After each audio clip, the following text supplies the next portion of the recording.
안녕하세요. 맥킨의 지혜투자클럽입니다. 셀트리온의 서정진 명예회장이 10월 국감에서 정인으로 검토되고 있다는 소식입니다. 자, 무슨 일일까요? 이 부분 한번 살펴보도록 하겠습니다. 자, 낮에 이제 기사가 나왔죠. 셀트리온의 서정진 명예회장이 국정감사 출석 여부가 촉각이 되고 있다. 항체 치료제 허가 관련해서 논란이 예고되고 있고 야당이 제품 허가 과정을 검증하겠다. 자, 24일 국회에 따르면 보건복지위 소속의 복수 야당 의원실에서 레키로나주에 대한 허가 과정을 놓고 집중 검증을 준비 중이다. 이런 내용인데요. 자, 관계자 A씨는 허가 과정에 이제 그 검증이 필요하다. 셀트리온의 레키로나는 여러 이제 언론에서 임상 결과를 놓고 문제를 제기했는데도 불구하고 조건부과는 물론 이제 정식 허가가 일사천리로 진행됐다. 마치 이제 식품의약품 그 안정처가 부실하게 검증한 게 아니냐, 이 확인을 할 필요가 있다. 이번에 이제 중점적으로 다룰 사항이 조건부과 과정에서 데이터 부실성에도 불구하고 이제 왜 이렇게 했느냐, 이걸 이제 검증할 진행될 것으로 이제 분석을 하고 있고, 또 다른 A씨, B씨 같은 경우에는요, 이제 임상 이상 데이터를 공개하고 난 다음에 언론에서 이제 데이터 신뢰성을 놓고 이제 문제를 제기했죠. 그래서 이후에 이제 서정진 명예회장이 이제 기자간담회를 통해서 이 부분을 직접 해명을 했는데, 부족한 점이 있었으면 직접 해명을 하고 식약처가 이를 짚고 넘어가야 했지. 그 당시에는 이제 그런 과정 없이 일사천리로, 여기 자꾸만 이제 일사천리로 이야기하고 있죠. 조건 보가를 이루어졌다. 이후에 이제 임상 3상 통해서 효과를 입증했는데, 중요한 점은 규제 당국이 허가 과정에서 이런 부분을 손 놓고 있었다. 이렇게 이야기를 하고 있습니다. 그리고 이제 일부 의원실에서 서정진 명예회장을 정인 또는 이제 참고인으로 출석 요청을 한다는 방침. 작년에도 사실 이제 백종원 이제 국민의힘 의원 측에서 일상 관련되는 부분에서 개발 현황 질의를 위해서 소환했다가 이제 그 신청했다가 철회를 했죠. 그리고 지금 앞서 관계자 A씨, 서정진 명예회장을 정인 또는 참고인으로 출석 요구한다는 방침을 세우고 있다, 이 말이죠. 그래서 올해는 항체치료제가 이제 조건부 허가를 받고 최근에 이제 정식으로 승인을 받았기 때문에 출석 요구를 피하기 쉽지 않을 것으로 예상된다. 이렇게 지금 기사를 쓰고 있습니다. 그래서 셀트리온이 최근 합병을 통해서 메머드 기업으로 일어섰다. 그리고 공룡기업이 되는 데는 항체치료제 허가가 큰 역할을 했다. 그 과정에서 구멍들이 있다. 해명을 들어볼 필요가 있다. 이런 이야기들을 하고 있어요. 근데 회사는 국회에서 이제 정인 참고인 출석을 요청한 바는 없다. 이렇게 답했거든요. 하나 더 한번 보겠습니다. 또 다른 이제 기사를 보면요. 여기도 보면 서정진 명예회장을 정인 참고인 또는 부를 방침이다. 여기도 보면 일사천리 내용이 나오죠. 그래서 논란과 의문점을 집중적으로 질의하겠다. 이런 내용인데요. 내용을 보면 첫째로 이제 드는 게 변경 허가 신청을 이제 해서 승인을 받았던 게 이제 해서 최근에 주가가 추석 이후에 올랐다가 장중에 한 29만 원까지 올랐다가 결국은 오늘 또 빠져가지고 27만 4,500원에 끝났거든요. 항상 호재 뒤에 보면 이걸 이제 꺾는 이제 악재가 나오는데요. 오늘 이게 이제 낮에 나와서 이제 주가가 오늘 한 3.51% 늘렸고 공매도도 늘어났거든요.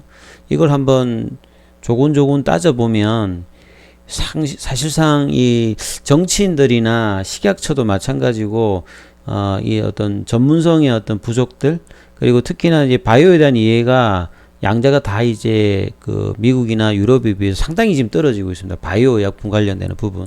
특히나 팬데믹 상황에서 미국과 유럽은 여러 가지 요인들 때문에 이 개발하는 회사에 인센티브도 주고 재정적인 지원도 주고 여러 가지 그 규제를 완화를 해서 이 부분들을 치료를 하면서 극복을 하려고 하는데, 유독 한국에서는 이 개발하는 뭐 백신 개발 관련되는 부분에 치료제 개발, 이제 그 셀트리온 같은 경우는 레키로나가 유일하게 지금 미국이나 유럽을 제외하면 개발한 국가이고 세 번째로 개발했는데도 불구하고 엄청나게 진짜 자국에서 역으로 지금 그 좀 소외를 당하고 있는 현상이 벌어지고 있죠. 심지어는 이제 국감에서도 이 부분들을 다룬다고 하는 게 사실상 어이가 없습니다.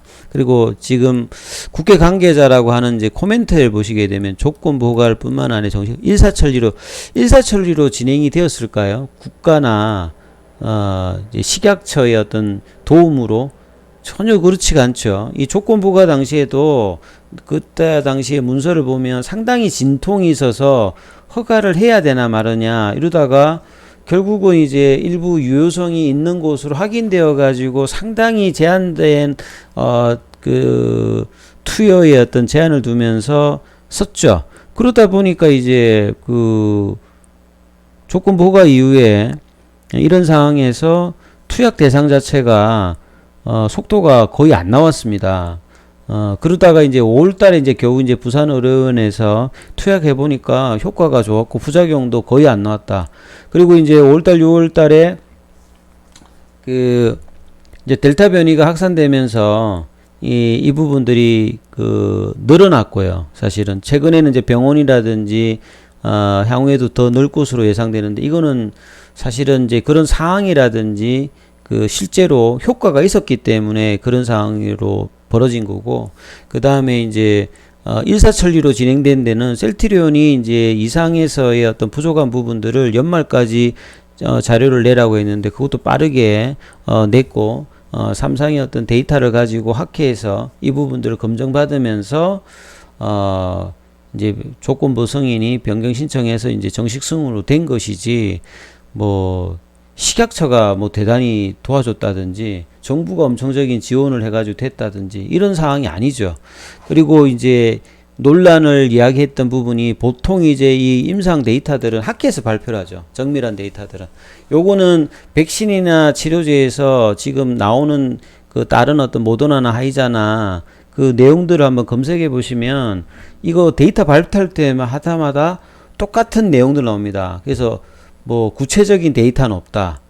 그러니까 언론에 낼 때는 그런 식으로 내고 정밀한 데이터들은 보통 학회에서 발표하고 이 부분들을 서정진 명예회장이 이제 기자간담회에서 이 부분들을 이야기를 했고요. 그 뒤에 이제 결국은 삼상을 통해서 더 확실한 어떤 데이터들을 검증을 했으면 이게 되는데 이 과정 자체를 뭔가 이 평상시의 어떤 부분 같이 지금 이해한다는 말은 정치권이 이런 어떤 이 제약산업이라든지 바이오산업 관련되는 부분의 이해도와 특히나 팬데믹 상황에서 이런 부분들이 상당히 이제 떨어지는 이해 속에서 이런 상황을 처리하기 때문에 기업 입장에서는 오히려 이게 피해를 보는 거죠, 사실은. 예. 그러니까 이제 국감에 뭔가를 한다면 이 내용을 보면 모르시는 분들 같은 경우는 뭔가 문제가 있고 뭐 국내에서 대단한 어떤 수혜를 받은 것 같지만 뭐 레키로나의 어떤 매출이 대단히 국내에서 많이 일어난 것도 아니고 국내에서 비싸게 파는 것도 아니고요. 오히려 이제 국내에서 어떤 좋은 결과가 있다면 이제 해외에 이제 유럽이나 미국 관련되는 진출할 때 사실 이제 뭐 가격이라든지 여러 가지 어떤 데이터들이 좋을 때 속도감을 더 낼 수 있는데 오히려 이제 이런 부분에도 별로 이제 득을 못 보고 있는 상황이에요. 예. 그리고 과거에 이제 셀트리온의 그 좀 국감에서의 2018년도에 이제 국감이 이제 분식회계 관련된 의혹을 이때 이제 이하경 더불어민주당 의원이 제기하면서 이때도 좀 피해를 봤죠. 그래서 금감원이 이제 분식회계 그리고 이제 셀트리온은 이때도 이제 기업회계 기준에 따라서 처리했다면서 반박을 했음에도 불구하고 계속 이제 매출 채권이 기니까 이 부분이 문제다. 그 다음에 재고 논란, 가공 매출이 아니냐. 결국 이제 이런 것 때문에 이제 3사 합병 과정으로 가는 거고 그걸 끝나고 나면 여기에 대한 논란은 근원적으로 이제 뭐 없어지는 어떤 부분들이겠죠. 그래서 이제 이 당시에도 이제 주가험에서 상당히 조금 어려웠던 부분들이 있었고 2020년 작년에도 보면 참고인 출석 요구를 받았어요. 예, 여기 보시게 되면 일상 결과 임의 발표. 이것도 사실 이제 식약처가 발표하다가 조금 실수를 해서 오해를 쌌던 부분들인데 이걸 기업에다가 돌렸던 부분들이 사실 또 억울했던 부분이었죠. 호출했던 일상 결과를 이미 발표했다. 마치 이제 그 대단한 어떤 이제 상업용 항체 치료제 대량 생산의 표현을 치료제 출시라는 의미로 와전시켰는데, 자, 이것도 사실은 이제 보시게 되면 임상 결과를 이미 발표한다는 표현이라기보다는 방역 당국이 말실수한 거거든요. 예, 그러니까 곡해한 부분들이 작년에도 있었고 올해도 어떤 상황을 프로세스를 정확하게 알면은 저런 내용 가지고 뭐 부르고 할 상황이 아니고 오히려 정말 격려하고 이렇게 더 이제 열심히 하게끔 해야 되는데 이런 상황이죠. 그래서 이제 결국은 이제 그 당시에도 이제 국감장에는 서진 않았어요. 이제 보통 이제 국감이 호통치고 막 면박 주고 그래야 이제 정치인 입장에서 뭔가 이슈가 되기 때문에 일부러 이런 것들을 이용하는 것 같은데요. 기업 입장에서는 하등 이제 도움이 되지 않는 부분들인데 뭐 그 뒤에 보면 이렇게 하잖아요. 백종원 의원실 관계자가 치료제 개발과 관련된 궁금증이 어느 정도 해소되었고 비대면 영상회의로 온택트 국감을 고려한 것이다 하는데 사실 이제 피해는 이제 기업들만 봅니다. 뭐 이런 사항들이 사실 있었죠. 그래서 차트를 보시게 되면 오늘 보시게 되면 제가 이제 계속 이제 박스권 상단 28만 원이 중요한데 참 어이없이 그냥 내려가 버렸어요. 29만 원대 이제 그 추석 연휴 때의 그 호재들을 어제 이제 아침에만 쫙 반영하고 또 이제 그 고가 대비해 가지고는 빠져버렸죠. 그래서 이제 뭐 5일선 부분까지 내려왔고 시간에도 보면 또 2,500원 정도 빠져가지고 27만 2천원에 빠졌습니다. 관계가 없지는 않을 거예요. 오늘 공매도가 또 한 5.72 정도 늘어났고 외국인 매도를 해버렸고 기관도 매도를 해버렸고 개인들은 뭐 샀습니다만 참 이 뭔가 호재가 나오고 난 다음에 항상 그것들을 좀 이렇게 희석시켜 버리는 악재를 계속 이제 이런저런 이유로 내고 있는 부분들이 참 뭐 언론이라든지 참 이런 부분들이 안타까운 어떤 흐름입니다. 확진자는 이제 추석 연휴에 계속 늘어나고 위드 코로나 때 이 치료제를 가지고 있는 이 부분들이 유럽이나 미국은 왜 그렇게 이제 비싼 값을 주고도 이렇게 비축하는지 조금만 생각해 보면 알 건데요. 자, 국내에서 이런 어떤 역차별 대우가 언제쯤 풀릴지 그런 부분들이 정상화되어 때 이제 주가의 흐름이 정상화될 건데요. 이제 그런 어떤 단초가 28만 원인데 이게 또 종가상으로 좀 꺼졌기 때문에 참 이 부분 좀 아쉽습니다만 자, 다음 주에는 빠르게 28만 원 회복을 또 기원해 보겠습니다. 그리고 셀트리온의 어떤 중기 변화 이제 곧 다가오는 이 유럽의 어떤 이슈들이 이런 부분들을 일소하지 않을까 이런 어떤 기대감을 가지면서 대응 전략들 계속 한번 살펴보시기 바라겠습니다. 여기까지 하겠습니다.